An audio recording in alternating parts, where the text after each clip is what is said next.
Welcome to the Old Time Radio Superman Show. This is your host, Adam Graham, coming to you from Boise, Idaho. Well, last time we left Clark Kent and Commissioner Malone, Jimmy Olsen, and Lois Lane in a pickle, all of them down in the cellar, held by the Yellow Mask, and he's waiting for the return of the jewels. But the Yellow Mask's henchmen went ahead and double-crossed him. So we're going to find out what's going to happen right away. But before we do, I want to encourage you to go to Laser and Sword magazine, lasersword.adamsweb.us. And Monday we're going to have up the latest chapter in our serial, The Order of the Sword. For those of you who love superhero fiction, you're going to enjoy The Order of the Sword and all the fine stories we have at Laser and Sword magazine. You can also get the Laser and Sword annual edition. It's chock full of 11 great adventures, and you can purchase that at lulu.com/lasersword. And as well, I encourage everybody to please cast a vote for us on Podcast Alley. It really helps the show in its popularity. So please cast your vote for us, podcastalley.com. But without any further ado, let's go ahead and we'll get into The Yellow Mask and the $5 million jewel robbery, Part 14. Yes, Part 14. The transcription feature, Superman! The sky! Look, it's a bird! It's a plane! It's Superman!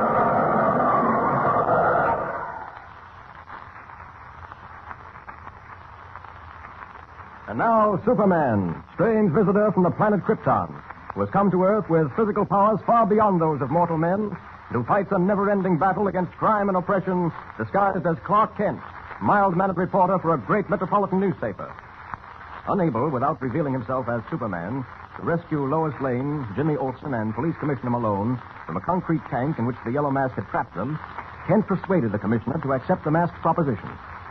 A telephone was lowered into the tank, and the commissioner called police headquarters, instructing one of his men, Captain Sullivan, to deliver a fortune in jewels to the mask in return for their freedom. As our story continues today, Lois and Jimmy have fallen asleep in the concrete tank, while Kent and the commissioner await developments. Suddenly, the masked voice comes to them out of a hidden loudspeaker. Listen. I warn you, Kent, if there has been any trickery, none of you will live to gloat over it. How could there be any trickery? You heard Commissioner Malone talk to Captain Sullivan at headquarters.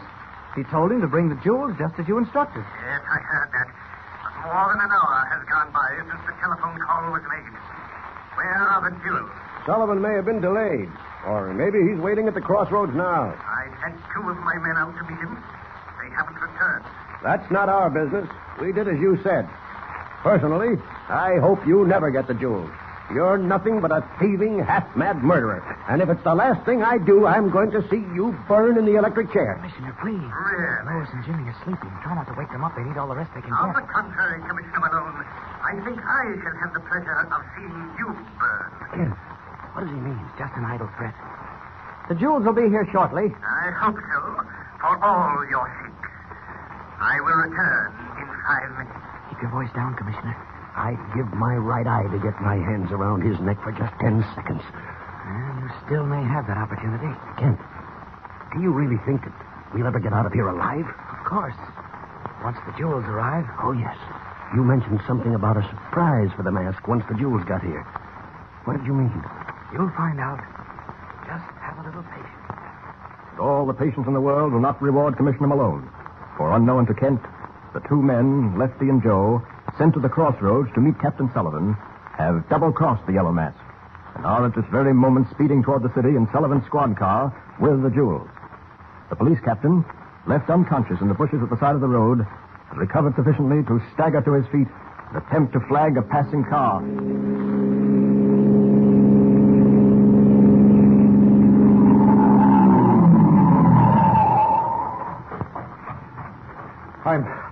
I'm Captain Sullivan of the city police. Yeah? 2 men knocked me out and stole my car. Good heavens. Can you get me to the telephone? Sure, hop in. Thanks.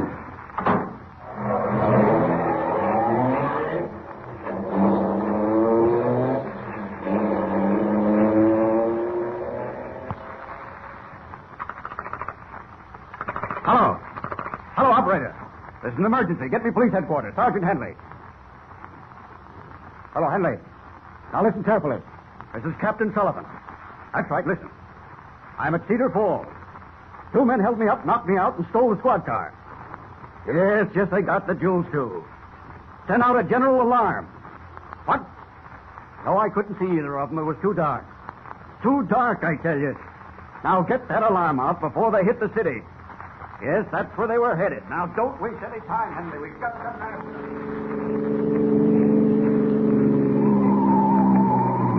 Hey, take it easy, Lefty. You're doing 70. Sure, this cop buggy can travel. You ain't nervous, Joe, are you? No, but if you blow a tire, we're cooked. Well, I gotta make time with all this hot ice in the car. Hey, listen. Turn the radio on. Get some swing music. That'll take your mind off getting killed. Oh, you can't get music on this kind of a radio. It's a shortwave set for police orders. Well, turn it on anyway. Let's hear what the bull's got to say. I never thought I'd be driving a police buggy. Not in a million years. General alarm 683W. Listen. Stop on sight. Squad car number 6. See, none but cops orders. Shut up. Squad car number 6. License 58-32. Old man who was driving and his companion. Hey, what are you stopping for? He's talking about this car. Listen. I will repeat. General alarm 683W. Stop on sight. Squad car number 6. License 58-32. Old man who was driving and his companion. That is all. Turn it off. What are we going to do? I don't know, but there's one thing you can lay money on. We ain't driving this buggy into the city. You got your gun? Yeah. Okay, grab the suitcase and hop out. We'll roll this buggy off the road and down that incline. Then we'll stop the first car comes along and take it over. Come on. All right, come on back here and give her a push. That's it. She's rolling. Now a good one. There she goes.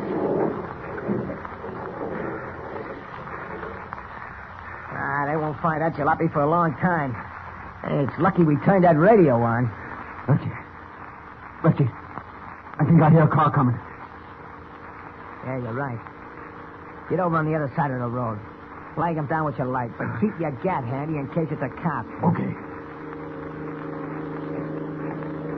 He's coming fast. Start waving your light. He ain't gonna stop. Hey, you luckhead, what'd you shoot for? I seen he wasn't stopping. I figured I'd scare him. Yeah, so what did you do? You let him know there's a guy on the road here with a gat. He'll tell that to the first copper he meets, and before you know it, this place will be crawling with dicks. Grab that suitcase. We're heading cross-country through the woods. It ain't healthy around here no more.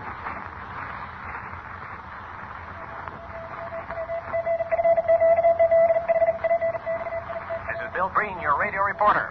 One of the greatest manhunts in the history of the state is now in progress. More than 150 hand-picked members of the police department are searching for 2 armed desperados who held up a police squad car, bludgeoned Captain Michael Sullivan into unconsciousness, and escaped in the car. Officials will neither confirm nor deny the report that a fortune in jewels was being transported by Captain Sullivan and was stolen with the car. Possible clue to the whereabouts of the wanted men was provided by a motorist who reported he'd been shot at while driving along Route 14 near the Holly River Bridge. Police Commissioner Charles Malone, who's been mysteriously absent from his office for 2 days, could not be reached for a statement. Keep tuned to this station for further news.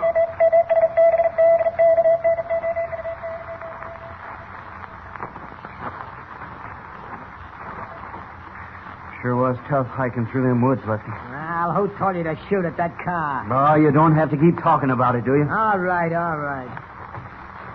What's that light up ahead? Must be a farmhouse.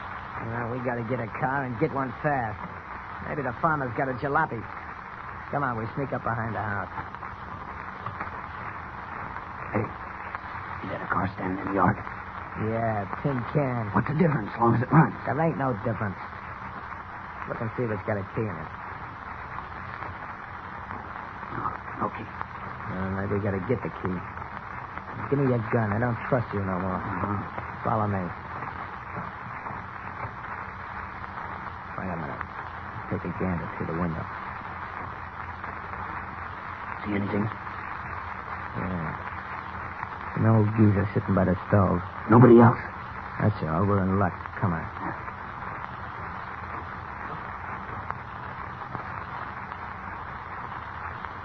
Okay. Open the door.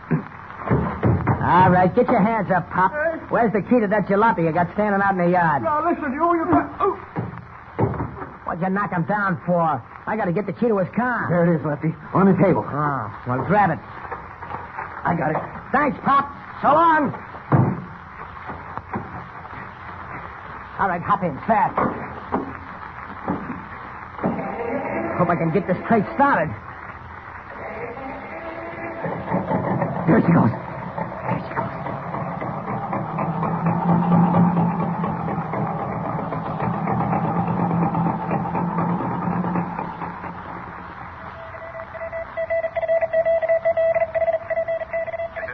Your radio reporter.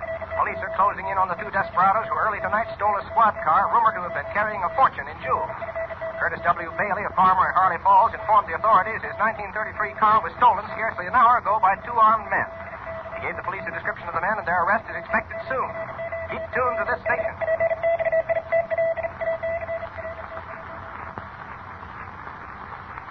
Kent, I can't stand this much longer. My ankle is killing me.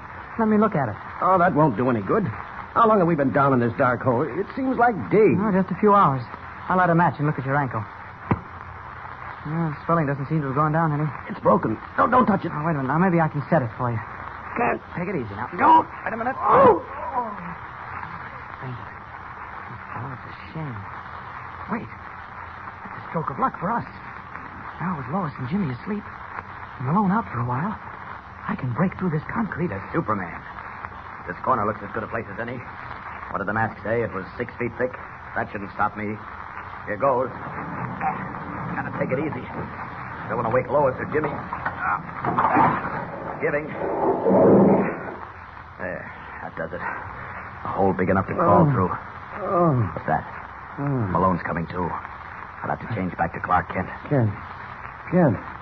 Where are you? right here, Commissioner. And you'd better stay right there, Mr. Kent. What? I've got a double-barrel shotgun in my hand, and I'll blow everyone in that tank to kingdom come if you move an inch. Does the mask know that Superman has forced an exit from the concrete tank? And what can Kent do now with escape so near and yet so far? Don't forget to tune in next time for the thrilling conclusion of the story with Superman. And remember, tune in the next thrilling installment of the transcription feature, Superman. Up in the sky. Look! It's a bird! It's a plane! It's Superman!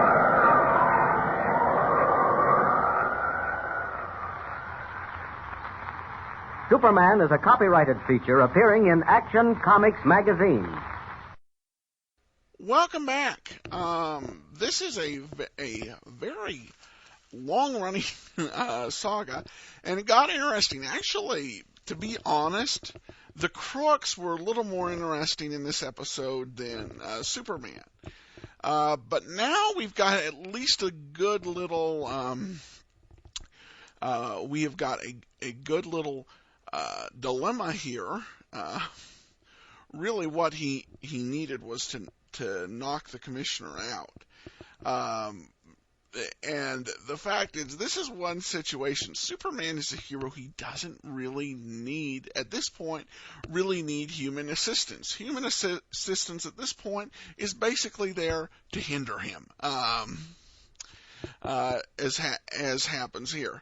But the whole thing with the I think this is showing some very interesting technique with the way that this chase is being portrayed and told. I think this is showing better technique than they normally do. So I got to tip my hat to the makers on this. But we are at part 14. The good news is we're going to get to find out how this wraps up soon. On Wednesday, we'll play part 15, and that will end this saga. So I hope you will join us again on Wednesday. For now, this is your host, Adam Graham, signing off.